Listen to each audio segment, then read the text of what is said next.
عبدالواحد بن زید بتاتے ہیں کہ میں نے ایک غلام خریدا اس شرط پر کہ وہ رات کو میری خدمت نہ کرے۔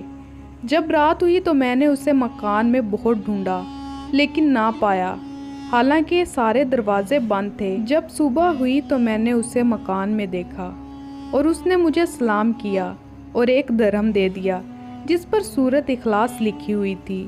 میں نے کہا یہ تیرے پاس کہاں سے آیا ہے؟ اس نے کہا اے میرے سردار، میرا ذمہ یہ ہے کہ میں ہر روز 1 درہم آپ کو دوں، اور آپ کے ذمے یہ ہے کہ رات کو آپ مجھ سے کام نہ لیں۔ وہ ہر روز رات کو غائب ہو جاتا۔ چند روز بعد کچھ ہمسائے آئے اور انہوں نے کہا اے عبدالواحد، تیرا یہ غلام کفن چور ہے، تو اسے فروخت کر دے۔ عبدالواحد کہتے ہیں یہ بات سن کر مجھے بہت دکھ ہوا اور میں نے ان سے کہا آپ لوگ اس وقت واپس چلے جائیں، میں آج رات خود اس کی نگہبانی کروں گا اور اس کا حال دیکھوں گا۔ تھوڑی رات گزرنے پر وہ غلام باہر جانے کے لیے کھڑا ہوا اور دروازہ بند تھا۔ اس نے اس کی طرف اشارہ کیا اور ہاتھ بالکل نہ لگایا اور وہ دروازہ اسی وقت کھل گیا۔ پھر دوسرے دروازے کا ارادہ کیا، اس کی طرف بھی اشارہ کیا اور وہ بھی کھل گیا، اور میں خود اپنی آنکھوں سے دیکھ رہا تھا۔ میں نے بھی اس کا تعاقب کیا۔ میں نے اس کے پیچھے 5 ہی قدم رکھے تھے کہ وہ ایسی زمین پر پہنچ گیا جس کو میں نہیں جانتا تھا۔ وہ ایک چیکنے پتھر کے پاس کھڑا ہوا، جو کپڑے پہنے تھے ان کو اتارا اور ایک کملی پہن لی اور صبح تک نماز پڑھتا رہا۔ پھر دعا کے لیے دونوں ہاتھ اٹھائے اور کہا اے اللہ چھوٹے مالک کی مزدوری دیں۔ اس وقت ہوا سے 1 درہم آ پڑا اور غلام نے اس کو لے کر جیب میں رکھ لیا۔ عبدالواحد کہتے ہیں میں اس کے حال سے بہت حیران ہوا۔ میں کھڑا ہوا اور وضو کیا اور 2 رکعت نماز پڑھی۔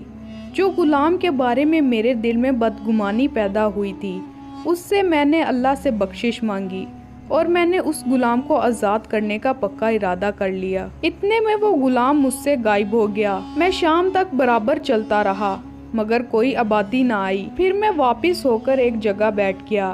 میں اس زمین سے بالکل ناواقف تھا۔ اچانک ایک سوار میرے پاس آیا اور اس نے کہا اے عبدالواحد، یہاں کیسے بیٹھے ہو اور تجھے اس جگہ کون لایا؟ میں نے اپنا پورا حال بیان کیا۔ سوار نے کہا تو جانتا ہے تیرا مکان یہاں سے کتنی دور ہے؟ میں نے کہا نہیں، مجھے نہیں معلوم۔ سوار نے کہا تیز رفتار شتر سوار کی 2 سال کی راہ ہے، تو اسی جگہ رہ، آج رات تیرا وہ غلام پھر آئے گا اور تجھے تیرے مکان میں پہنچا دے گا۔ عبدالواحد نے کہا میں ایک چشمے کے کنارے بیٹھا رہا اور شام تک بیٹھا رہا۔ رات ہوتے ہی غلام میرے پاس آیا اور اس کے ساتھ ایک طباق تھا جس میں بہت سا کھانا تھا۔ غلام نے آ کے مجھے سلام کیا اور وہ کھانا میرے سامنے رکھ دیا اور کہا اے مالک کھانا کھا لو۔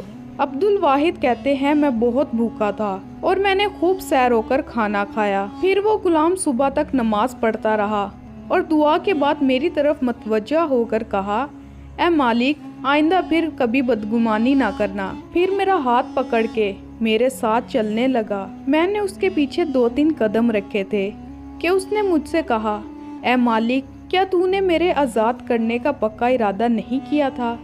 میں نے کہا ہاں۔ اس نے مجھ سے کہا کہ مجھے آزاد بھی کر دو اور مجھ سے قیمت بھی لے لو اور تجھے آزاد کرنے کا ثواب بھی ہوگا۔ اس نے ایک پتھر اٹھا کر مجھے دیا اور میں نے اسے آزاد کر دیا۔ پتھر اسی وقت سونے کا ہو گیا اور وہ غلام مجھ سے غائب ہو گیا۔ مجھے معلوم نہیں کہ وہ کدھر چلا گیا۔ میں اپنے گھر حیران ہو کر واپس آ گیا۔ جن لوگوں نے مجھ سے کہا تھا کہ تیرا غلام کفن چور ہے، وہ سب لوگ میرے پاس آئے اور پوچھا تو نے غلام کفن چور کے ساتھ کیا کیا؟ میں نے کہا وہ کفن چور نہ تھا، وہ تو صاحب نور تھا۔ لوگ بہت حیران ہوئے۔